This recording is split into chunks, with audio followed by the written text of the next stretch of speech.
गई है। ट्रंप का बड़ा बयान, कहा भारत पर टैरिफ लगाने से दरार पैदा हुई, रूस यूक्रेन युद्ध का समाधान नहीं कर पाने की बात मानी।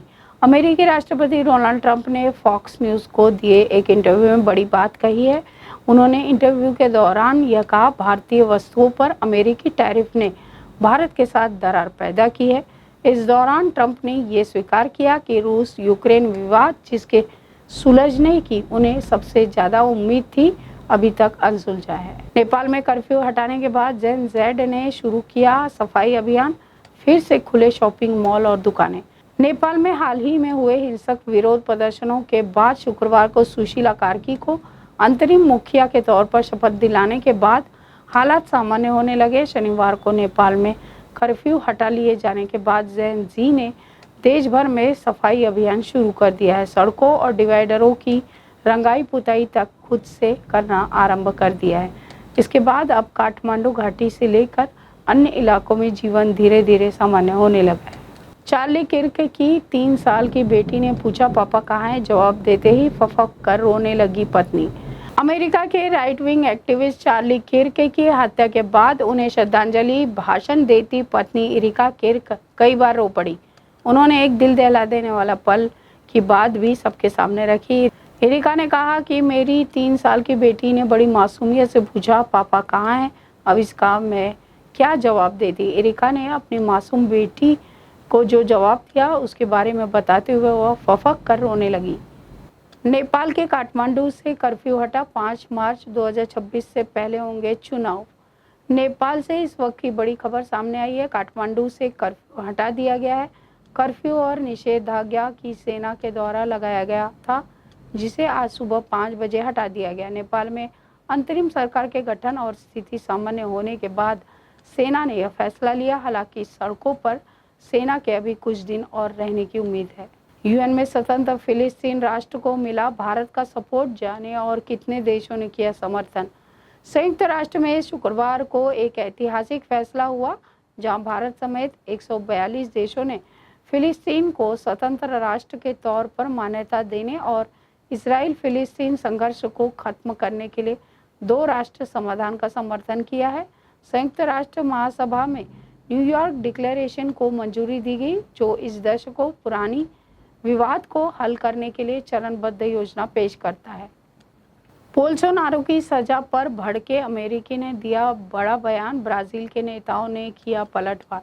ब्राजील के पूर्व राष्ट्रपति जेयर बोल्सोनारो ने सुप्रीम कोर्ट द्वारा तख्तापलट की कोशिश के आरोप में दोषी ठहराए जाने वाले अमेरिका की ट्रंप सरकार ने कड़ी प्रतिक्रिया दी है। इस फैसले से नाराज अमेरिकी प्रशासन ने ब्राजील पर नए प्रतिबंध लगाने की चेतावनी दी है, जिससे ब्राजील में चिंता बढ़ गई है।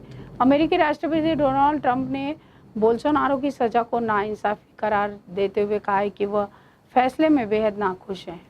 अमेरिकी अधिकारियों ने अफगानिस्तान में हिरासत में ले लिया अमेरिकियों को लेकर काबुल में बातचीत की। ट्रंप प्रशासन के बंधक मामलों के विशेष दूत एडम बोहलर और अफगानिस्तान के लिए अमेरिका के पूर्व विशेष दूत जलमय खलीलजाद ने तालिबान के विदेश मंत्री आमिर खान मुत्ताकी से मुलाकात की।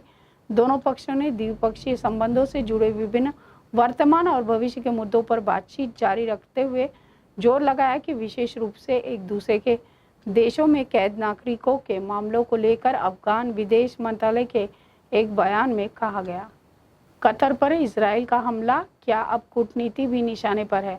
9 सितंबर 2025 को इजरायली सेना ने कतर पर हमला किया, जिसे गाजा संघर्ष से परे एक अभूतपूर्व उकसावे के रूप में देखा जा रहा है। इस हमले से कतर हिल गया है, जो वर्षों से हमास के राजनीतिक कार्यालय की मेजबानी करता था और युद्ध विराम और बंधक वार्ता में एक प्रमुख मध्यस्थ के भूमिका निभा रहा है। फिलिस्तीनी गुटों ने लेबनान के सबसे बड़े शरणार्थी शिविर में ट्रकों से भरकर हथियार सौंपे। लेबनान के 2 शरणार्थी शिविर में फिलिस्तीनी गुटों ने शनिवार को ट्रकों से भरकर हथियार अधिकारियों को सौंपे।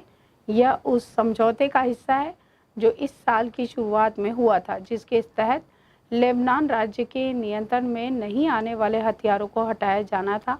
हाल ही में शुरू हुई हथियार की अदला बदली, जो पिछले महीने से धीरे धीरे हो रही है, और लेबनान के सबसे बड़े शरणार्थी शिविर एन अल हिलवे से हुई है, जो दक्षिणी बंदरगाह शहर सीडोन के पास है, और बेदावी शरणार्थी शिविर में जो उत्तरी शहर त्रिपोली के पास स्थित है। पाकिस्तान सरकार और लश्कर ए तैयबा की निष्ठा बाढ़ पीड़ितों के फंड से बना रहे हैं। ऑपरेशन सिंदूर में तबाह टेरर सेंटर खुलासा। पाकिस्तान में बाढ़ ने पंजाब और पीओके में बड़े पैमाने पर तबाही मचाई है। भूकंप के चलते पाकिस्तान के कुछ इलाके में नुकसान हुआ। इसके बाद प्रभावितों के लिए फंड जारी किए गए, जिसका दुरुपयोग किया जा रहा है और पाकिस्तान में सक्रिय आतंकी संगठन लश्कर ए तैयबा मुरीद के स्थित अपने मुख्यालय को फिर से बनाना शुरू कर दिया है। इस जगह 7 मई को ऑपरेशन सिंदूर के दौरान भारतीय हवाई हमले में तबाह कर दिया गया था। हाय हेलो नमस्कार, मैं हूं पंकज विष्णु और आप देख रहे हैं MNS न्यूज। देखिए साईं बाबा की आरती लाइव शिरडी से हर रोज सुबह सिर्फ MNS न्यूज पर।